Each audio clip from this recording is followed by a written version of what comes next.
I'm joined now by criminal defense attorney and a former prosecutor, Ambrosio Rodriguez, and NBC's Jacob Soboroff, who, as you know, has been reporting this immigration crisis in Texas and has covered the border for us at MSNBC for quite some time. I start with you as an attorney. Your view of Donald Trump saying things that underscore his own irrelevance, because he doesn't decide how many judges there are, and how this operates against the backdrop of all the pressing work that there is to be done. Right. I mean, it's kind of ridiculous for him to take this point of view. I really don't think he knows what due process is and how it works. The fact so you think this comes more from ignorance than anything else? Right. I mean, not just ignorance, but everything we've seen from this president, which is ignorance on top of racism, on top of race baiting, and using these poor people who, I mean, we're talking about a very small group of immigrants that are coming from 3 specific countries that have been war-torn. I mean, I have clients from this part of the world, and what they have to deal with is truly awful. So I think what the president has done is made a statement that has all of us talking about what the rights should be for the people involved, and there's no getting around the fact that under our Constitution, once you step into the country, there's certain rights and a certain due process that they have.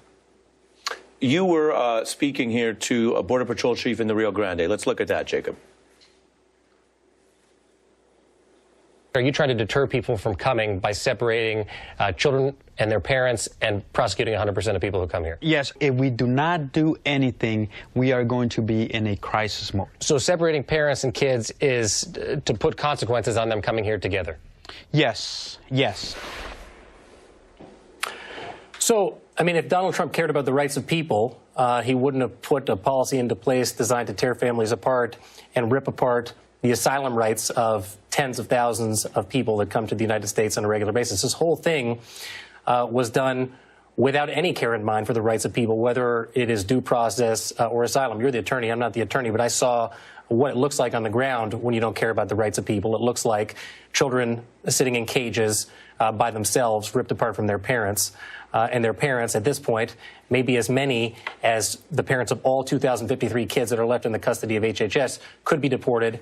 And for all we know, according to a DHS official, may never see their kids or their parents again. Right, and that's the human side of this and why there's such outrage still going around the nation. You mentioned being an attorney. I mean, this is a crash course in a kind of law school for the nation, but not the good kind, because everyone's sitting around their dining room table talking about how this works. And it is understandable that some people feel, given the problems we have in this country, given the poverty, given everything that we owe our own citizens, the question does come up, well, what do we owe other people? And yet, this is a constitutional democracy that has due process. I want to play again Sarah Huckabee Sanders on the judges thing. It is good to have judges overseeing this process because it ensures that it is fair. And a lot of people do get deported. We know that.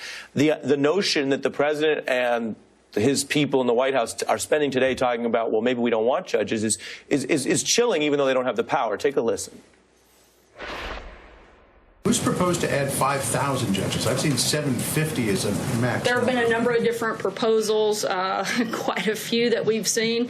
We've laid out what we would like to see, and hopefully Congress will work with us to make that happen.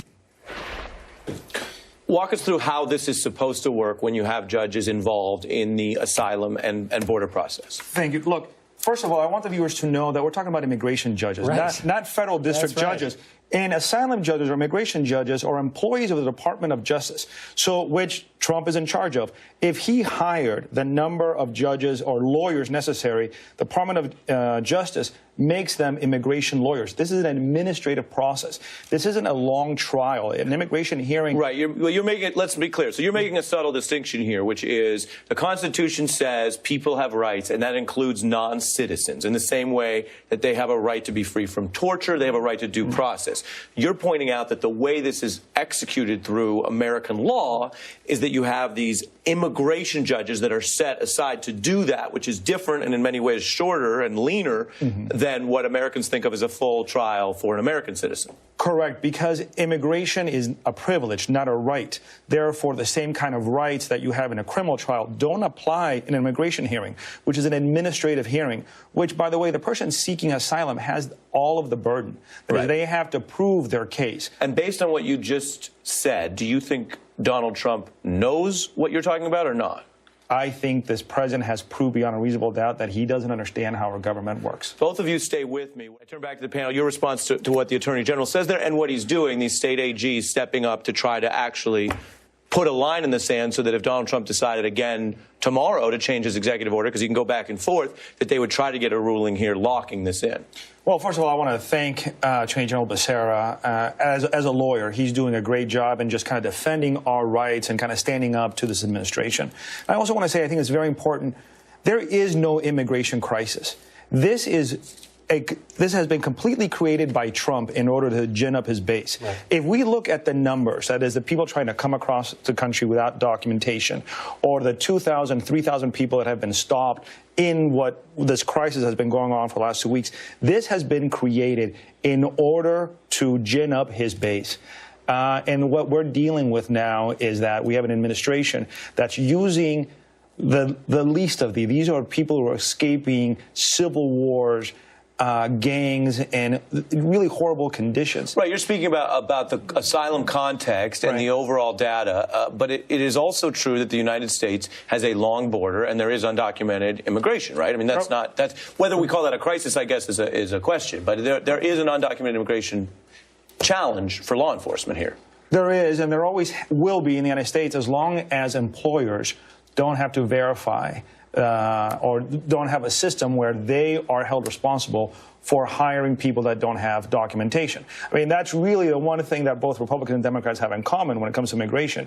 They don't hold the corporations accountable, only the poor people that come to work. You're talking about the dual-party system's entrenched hypocrisy vis-a-vis corporate America. I am familiar with that thing they have in common. Jacob, I want to widen the lens because you've been doing so much reporting on this. Let's step back. We talked the law. We talked the lawsuits.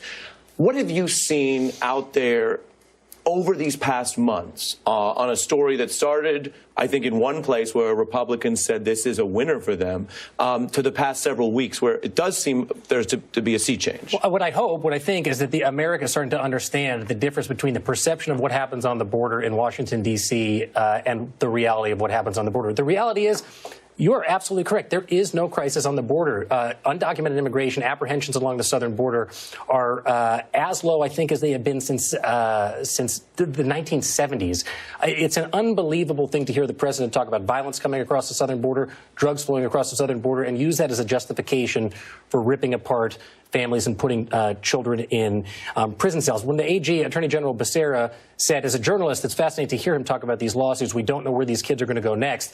I want to see where these lawsuits go, because from the state of California, from the ACLU, I don't know at this point. We know kids aren't going in cages anymore, but we don't know where families are going. Are they going to be indefinitely detained at this point by ICE? Do they have to let these families out and go after 20 days? Well, and you're putting your finger on such an important part of this, which is many of the parents, particularly those who signed the detention orders we were just reporting on for deportation, have little to no standing to get their kids back. That's exactly right.